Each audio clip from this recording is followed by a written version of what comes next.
sahabat, bertemu lagi bersama dengan saya Ernestine Official, dan pada kali ini saya akan bercerita kepada kamu tentang legenda Solungkoi dan juga legenda Jambatan Tamparuli. Nah, Tamparuli. Tapi sebelum itu saya minta maaf jika sekiranya saya punya quality video hari ini tidak memuaskan hati sebab saya terpaksa bikin video pada waktu malam. Kalau saya bikin waktu malam memang dia sedikit kabur. Saya terpaksa bikin waktu malam sebab besok saya tiada masa untuk bikin video. Kita akan teruskan, dan apabila kamu mendengar nama Solungkoi, memang kamu tahu cerita tentang Solungkoi. Saya sendiri pun masa saya kecil-kecil dulu saya sering kali diceritakan tentang nama Solungkoi.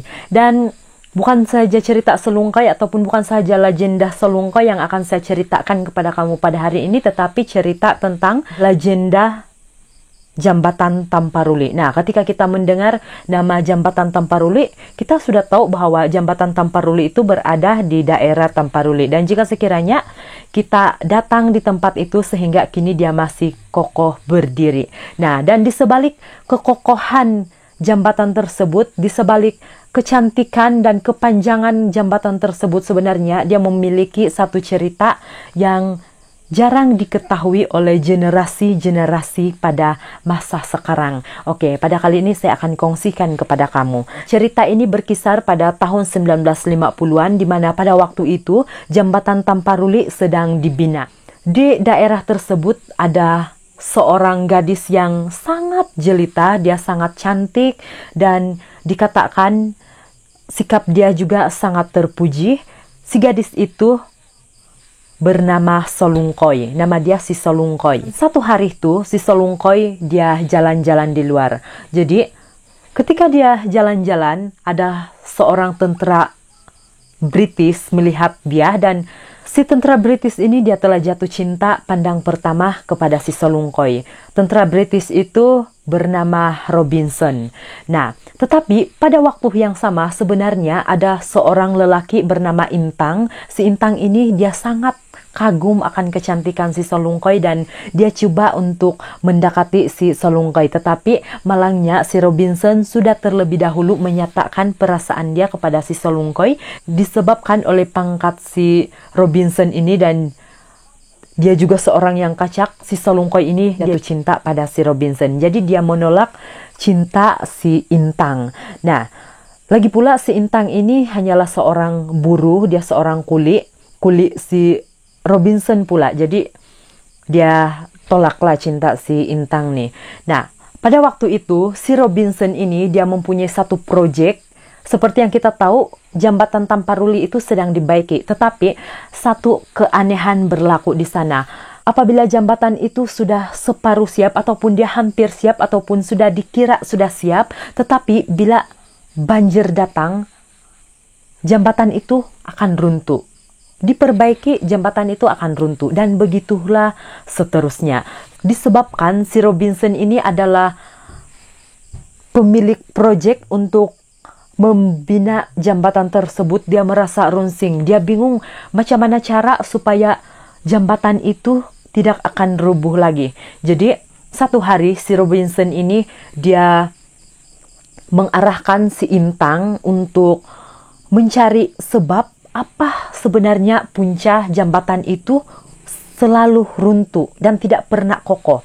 Si Intang yang pada masa itu dia percaya akan benda-benda tahayul, dia percaya akan benda-benda gaib, dan dia merasakan mungkin ada kaitannya dengan Tombuakar. Tombuakar ini adalah hantu sungai disebabkan mereka membina jambatan tersebut.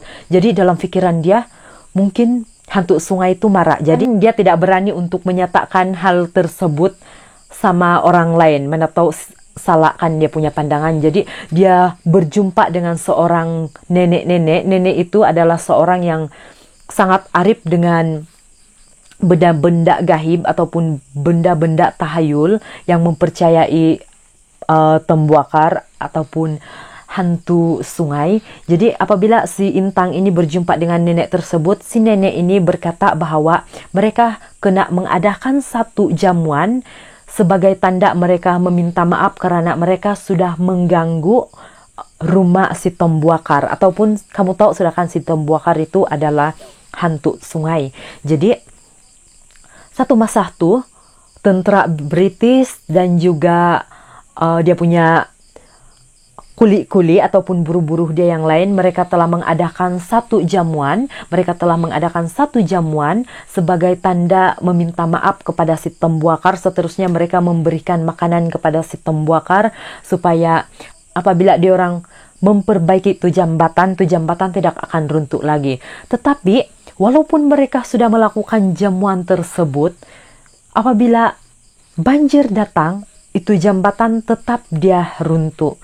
Jadi si Robinson ini dia panik, dia tidak tahu mau buat macam mana lagi. Lalu si Robinson ini dia mengarahkan si Intang sekali lagi untuk berjumpa kepada si nenek yang arif kepada gaib tersebut. Dan ketika si Intang berjumpa dengan nenek tersebut, si nenek berkata bahwa si Tembuakar ini dia menginginkan seorang gadis untuk dikorbankan, ataupun dia menginginkan darah seorang gadis yang cantik untuk ditanamkan pada jambatan tersebut. Jika sekiranya mereka tidak melakukan hal tersebut, jambatan itu akan terus runtuh.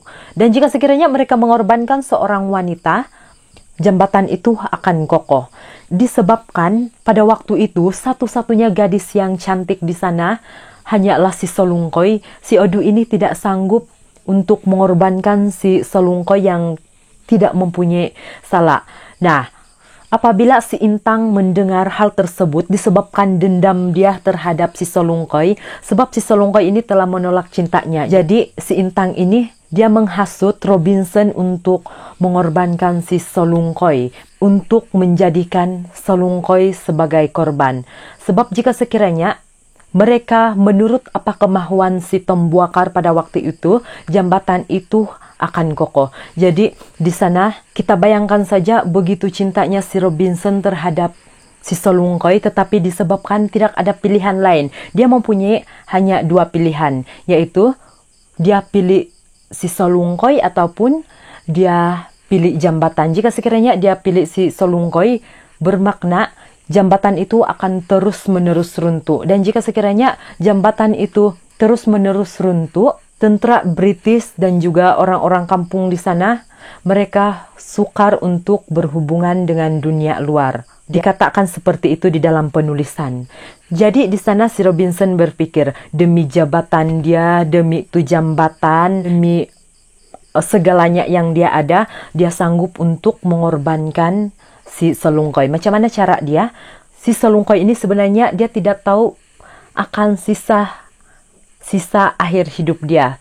Satu hari itu mereka mengadakan satu pesta, dan ketika semua orang kampung sudah mabuk, semua tentara British sudah mabuk, termasuk si Solungkoi dan juga si Robinson ini mereka bersama-sama lah. Si Solungkoi ini dia merasa sangat-sangat bahagia pada waktu itu sebab dia bersama-sama dengan si Robinson. Nah, keesokan harinya setelah si Solungkoi menyadari dia sudah tersedar daripada mabuk dia, tangan dia sudah diikat pada tiang jambatan.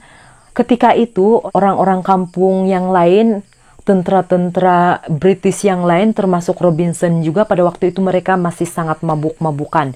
Tetapi pada saat itu juga upacara untuk mengorbankan si Solungkoi dimasukkan ke cerucuk jambatan. Nah, bayangkan pada waktu itu si Solungkoi tidak mempunyai salah. Dia Solungkoi berteriak, menangis, meminta untuk dilepaskan. Tetapi disebabkan orang-orang semua sudah mabuk, si Robinson pun sudah tidak mengindahkan rayuan dia punya girlfriend. Diorang saling mencintai, tetapi akhirnya berakhir seperti itu. Si Robinson lebih memilih untuk mengorbankan si Solungkoi di jambatan supaya jambatan itu kokoh. Jadi atas permintaan si Tembuakar, si Solungkoi harus ditanam hidup-hidup. Jadi atas permintaan si Tembuakar ini mereka melakukan hal tersebut. Sebelum dia tenggelam pada cerucuk jambatan tersebut, si Solungkoi ini telah bersumpah. Dia bersumpah kepada Tembuakar bahwa jambatan itu tidak akan pernah kokoh selagi darah Robinson tidak mengalir di jambatan tersebut. Setelah itu si Solungkoi telah terkorban pada jambatan tersebut. Nah, itulah legenda tentang si Solungkoi. Tetapi belum berakhir di situ. Jadi setelah semua mereka sudah tersedar daripada kemabukan, setelah si Robinson menyadari bahwa si Selungkoi sudah terkorban dan dia sudah tersedar diri daripada apa yang dia sudah lakukan, dia begitu menyesal. Lagi sumpah si Selungkoi bahwa jambatan itu tidak akan pernah kokoh jika sekiranya darah Robinson tidak mengalir pada jambatan tersebut. Nah, disebabkan dia begitu menyesal, si Robinson ini sebelum dia membunuh diri di tempat tersebut, dia telah mengukir satu nama pada satu besi. Dia tulis nama Selungkoi di sana, kemudian diletakkan pada bawah jambatan. Jadi setelah dia mengukir nama si Selungkoi ini, lalu dia membiarkan diri dia untuk dimakan Tombuakar. Sebab menurut kepercayaan dulu-dulu, Tombuakar ini adalah hantu sungai kan. Jadi dia biarkan diri dia dihanyutkan sungai Mangkali. Jadi sama saja dia juga adalah korban daripada jambatan tersebut. Nah, setelah 60 tahun berlalu sehingga ke saat ini, jambatan itu masih kokoh berdiri dan tidak lagi pernah runtuh. Walaupun berlaku banjir yang sangat besar, jambatan itu tidak pernah runtuh lagi. Itu disebabkan oleh pengorbanan si Selungkoi dan bersama dengan si Robinson, tentara British tersebut. Nah, mungkin banyak di antara kita yang berpendapat bahwa itu hanyalah mitos belaka. Itu terpulang pada kita mau percaya ataupun tidak. Tetapi jika sekiranya kamu mempunyai kelapangan, jika sekiranya kamu ada masa, dan jika kamu berminat ataupun ingin melihat nama si Selungkoi itu diukir, kamu boleh menyelam bawa jambatan di Tamparuli, sehingga ke saat ini ukiran Robinson terhadap nama si Selungkoi ini masih ada. Dan ramai yang telah menyelam dan mereka sendiri melihat ukiran nama Selungkoi itu masih ada. Jadi kita sudah mengetahui legenda si Selungkoi dan juga legenda jambatan Tamparuli.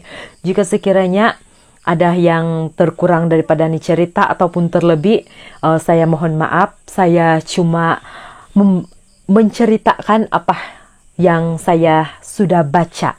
Oke, cerita kali ini sampai di sini saja dan kita akan mendengar lagi cerita-cerita yang lain akan datang. Itu saja, bye-bye. Yandatu kasari kogoli anu tui kasongun kalangadanku bentopoto kuno lumangadika bisoro kasari oru